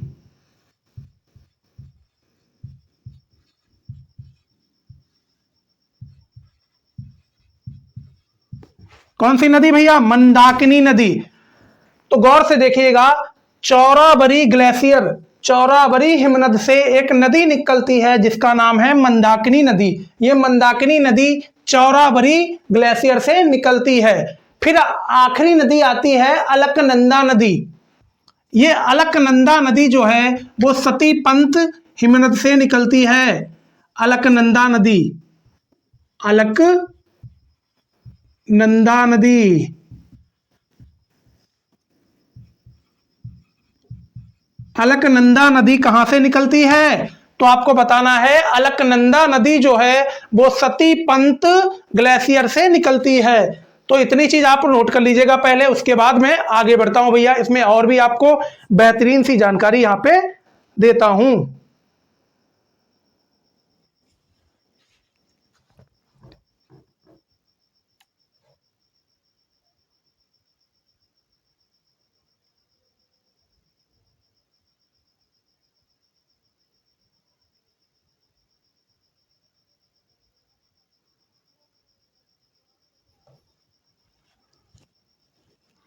अब यहाँ पे गौर से देखिएगा, ये जो अलकनंदा नदी है, इसी अलकनंदा में एक नदी मिलती है, उस नदी का नाम है धौली गंगा। उस नदी का नाम है धौली गंगा। गौर से देखिएगा, ये जो अलकनंदा नदी है भैया, ये अलकनंदा नदी में एक नदी यहाँ पे मिलती है, इस नदी का नाम है धौली गंगा। धौली गंगा यहां से आती हुई एक नदी मिलती है जिसका नाम है धौली गंगा। अब गौर से देखिएगा, ये जो गौर से देखिएगा, इसी सतीपंत हिमनद से, सतीपंत ग्लेशियर से एक नदी निकली थी जिसका नाम है अलकनंदा नदी। बात आई समझ? इसी अलकनंदा नदी में एक नदी यहां से आती है और अलकनंदा में मिल जाती है, उस नदी का नाम है धौली गंगा नदी। अब ये जो पॉइंट है यहां पे दिख रहा है, गौर से देखिएगा, ये अलकनंदा नदी पहले थी, ये वाली अलकनंदा नदी पहले से थी और उधर से आती हुई एक धौली गंगा नदी यहाँ पे मिल गई। तो जब ये पॉइंट जो पड़ा है, इस पॉइंट पे धौली गंगा और अलकनंदा आपस में मिल जाती है, तो इसी पॉइंट को हम बोलते हैं विष्णु प्रयाग। किस नाम से जानते हैं? विष्णु प्रयाग। इसको हम संगम बोलते हैं, संगम। इस पॉइंट को संगम बोलते हैं। और आपसे बोला जाए कि कौन सा संगम है वो, तो आपको बताना है विष्णु प्रयाग। क्या बोलेंगे इसको? विष्णु प्रयाग बोलेंगे। विष्णु प्रयाग किस नाम से जानेंगे? विष्णु प्रयाग नाम से जानेंगे भैया। इतनी चीज आप नोट कर लीजिएगा। मैंने आपको क्या बताया, दोबारा से देखिएगा जरा गौर से। मैंने आपको बताया था, इस सतीपंत ग्लेशियर से एक नदी निकलती है जिसका नाम है अलकनंदा नदी। इसी अलकनंदा नदी में इधर से एक नदी आती है और अलकनंदा में मिल जाती है। जहां पे मिलती है उस पॉइंट को बोलते हैं विष्णु प्रयाग। क्या बोलते हैं? विष्णु प्रयाग। तो इतनी चीज आप नोट कर लीजिएगा बढ़िया से।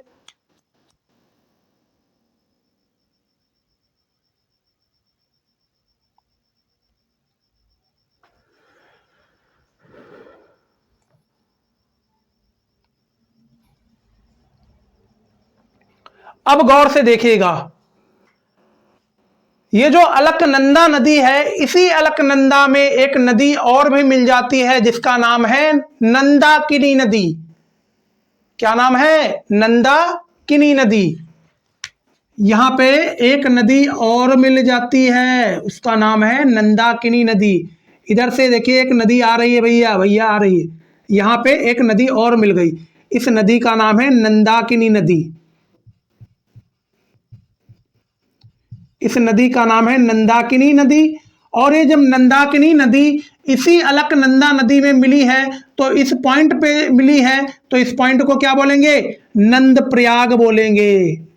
नंद प्रयाग बोलेंगे भैया। क्या बोलेंगे? नंद प्रयाग बोलेंगे। गौर से देखिएगा दोबारा से, मैंने आपको बताया था सतीपंत ग्लेशियर से एक नदी निकलती है जिसका नाम है अलकनंदा नदी। इसी अलकनंदा नदी में एक नदी और मिल जाती है जो इधर से आती है, उसका नाम है धौली गंगा। जिस पॉइंट पे धौली गंगा मिलती है अलकनंदा के साथ, उस पॉइंट को बोलते हैं विष्णु प्रयाग। इतनी बात आई समझ? आ गई। उसके बाद अलकनंदा नदी में एक नदी और में मिल जाती है जिसका नाम है नंदाकिनी नदी। जब नंदाकिनी नदी अलकनंदा नदी में मिल जाती है, तो जिस पॉइंट पे मिलती है उस पॉइंट को बोलते हैं नंद प्रयाग। इतना नोट कर लीजिएगा भैया। इतना क्या करिएगा? नोट कर लीजिएगा।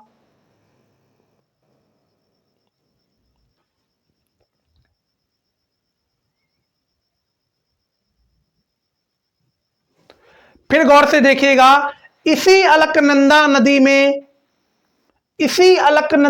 में एक नदी और भी मिलती है, उस नदी का नाम है पिंडार नदी। क्या नाम है? पिंडार नदी। इधर से देखिए एक नदी आ रही है भैया, इसमें मिल गई। इस नदी का नाम है पिंडार नदी। जब ये पिंडार नदी अलकनंदा नदी पर मिलती है, जब ये पिंडार नदी अलकनंदा नदी में मिल जाती है तो जिस पॉइंट पे मिलती है उस पॉइंट का नाम है क्या? कर्णप्रयाग। क्या नाम है? कर्णप्रयाग। तो इस पॉइंट का नाम है कर्णप्रयाग। कर्णप्रयाग। इतनी चीज बढ़िया से समझ आ गई होगी। इसको आप नोट कर लीजिएगा भैया, इसको आप नोट कर लीजिएगा, इसको आप नोट कर लीजिएगा जल्दी से, ताकि मैं आप सभी को और भी चीजें यहाँ पे बेहतरीन तरीके से समझा पाऊं।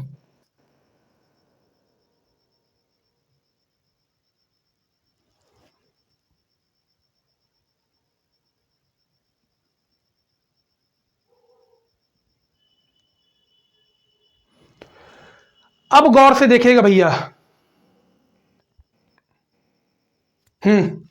अब गौर से देखिएगा, मैंने आपको क्या बताया था? सती पंत ग्लेशियर से एक नदी निकलती है जिसका नाम है अलकनंदा। ये नदी मैंने पहले ही निकाली थी शुरुआत में। और इस चौराबरी हिमनद, चौराबरी ग्लेशियर से एक नदी निकलती है जिसका नाम है मंदाकिनी नदी। ये मंदाकिनी नदी अलकनंदा नदी में मिल जाती है। ये मंदाकिनी नदी जब अलकनंदा नदी में मिल जाती है तो जिस पॉइंट पे मंदाकिनी नदी अलकनंदा नदी पर मिलती है, जिस पॉइंट पे मिलती है उस पॉइंट का नाम बताइएगा जरा। उस पॉइंट का नाम होगा रुद्रप्रयाग। क्या नाम होगा? रुद्रप्रयाग। ये रुद्रप्रयाग कहां पड़ता है? तो आपको बताना है उत्तराखंड में पड़ता है। ये मंदाकिनी नदी भैया कहां मिल जाएगी? इसमें मिल जाएगी। किसमें मिल जाएगी? अलकनंदा में। जब ये मंदाकिनी नदी, ये मंदाकिनी नदी प्लस अलकनंदा नदी आपस में मिल जाती हैं, जब मंदाकिनी नदी प्लस अलकनंदा नदी आपस में मिल जाती हैं तो जिस पॉइंट पे मिलती हैं उस पॉइंट को बोलते हैं रुद्रप्रयाग। क्या बोलते हैं? रुद्रप्रयाग बोलते हैं। ये रुद्रप्रयाग भैया कहाँ है? तो आपको बताना है ये रुद्रप्रयाग है उत्तराखंड में। कहाँ है? उत्तराखंड में है। ये रुद्रप्रयाग कहाँ है? उत्तराखंड में है। ये चीज आपको क्लियर हो चुकी होगी बढ़िया, लाजवाब, बेहतरीन तरीके से। तो इतना आप नोट कर लीजिएगा ताकि यहाँ पे थोड़ा भैया स्पेस हो जाए, थोड़ा क्या हो जाए? स्पेस हो जाए। तो मैंने आपको क्या बताया? मैंने आपको बताया कि जब मंदाकिनी नदी अलकनंदा नदी के साथ मिलती है तो जिस पॉइंट पे मंदाकिनी नदी अलकनंदा के साथ मिलेगी उस पॉइंट को बोलेंगे रुद्रप्रयाग। क्या बोलेंगे? रुद्रप्रयाग बोलेंगे। तो इतनी चीज नोट कर लीजिएगा।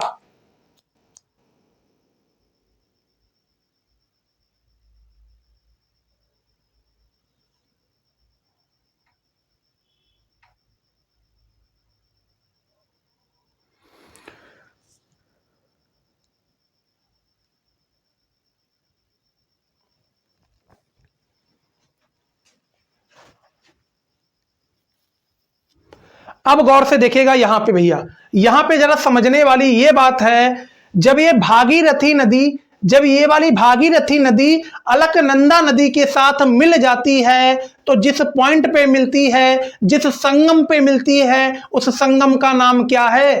तो आपको बताना है देवप्रयाग। क्या नाम है? देवप्रयाग। तो ये थी हमारी अलकनंदा नदी। इसी अलकनंदा नदी में जब ये भागीरथी नदी मिल जाती है, जब इसी अलकनंदा नदी में भागीरथी नदी मिल जाती है तो यहाँ पे एक संगम है, उस संगम का नाम क्या है? देवप्रयाग है। क्या है? देवप्रयाग नाम है उस संगम का। जब भागीरथी नदी प्लस अलकनंदा नदी आपस में मिल जाती हैं, जिस पॉइंट पे मिलती हैं उस पॉइंट को हम बोलते हैं संगम, और उस संगम का नाम क्या है? देवप्रयाग है। इतनी चीज नोट कर लीजिएगा भैया, इतनी चीज क्या करिएगा? नोट कर लीजिएगा। इतनी चीज क्या करिएगा? नोट कर लीजिएगा। इतनी चीज नोट कर लीजिएगा। तो मैंने आपको क्या बताया? सबसे पहले गौर से देखिएगा, मैंने आपको बताया भैया कि ये जो भागीरथी नदी है, ये भागीरथी नदी अलकनंदा में मिल जाती है। जिस पॉइंट पे अलकनंदा में मिलेगी, कौन? भागीरथी नदी जो है अलकनंदा नदी में जब मिल जाती है, जिस पॉइंट पे मिलेगी उस पॉइंट को बोलेंगे देवप्रयाग। उस पॉइंट को हम बोलते हैं संगम। उस संगम का नाम क्या है? देवप्रयाग है। अब ये जो बची यमुना नदी है, ये यमुना नदी भी अलकनंदा नदी में मिल जाती है। ये जो यमुना नदी है, ये यमुना नदी भी अलकनंदा नदी में मिल जाती है। कहाँ मिलती है? प्रयागराज में मिल जाती है। तो इसको हम यहाँ पे मिला लेते हैं भैया। ये देखिए हमारी नदी जा रही जा रही जा रही जा रही जा रही और यहाँ पे जाते जाते जाते जाते अलकनंदा में मिल गई। अब ये अलकनंदा में जब मिल गई तो ये कहाँ मिलती है? प्रयागराज में। कहाँ? प्रयागराज में। तो हमें आशा और उम्मीद है कि भैया आप सभी को चीजें बेहतरीन ढंग से क्लियर हो चुकी होंगी। इतना आप नोट कर लीजिएगा, उसके बाद आगे बढ़ते हैं।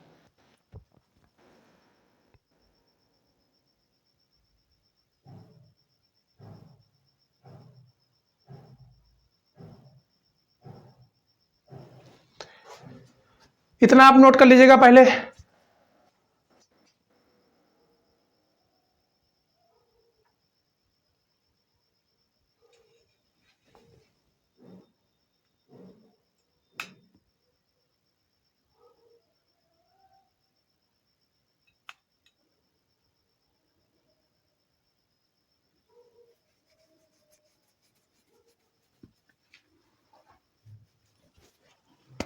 तो हमें आशा और उम्मीद है कि आप सभी लोगों ने इतनी चीज बढ़िया तरीके से नोट कर ली होगी। इतनी चीज आप सभी लोगों ने नोट कर ली होगी। इतनी चीज आप सभी लोगों ने नोट कर ली होगी। तो मैं इसको अब भैया रफ करने जा रहा हूं। इसको क्या करने जा रहा हूं? रफ करने जा रहा हूं। इसको मैं अब रफ करने जा रहा हूं।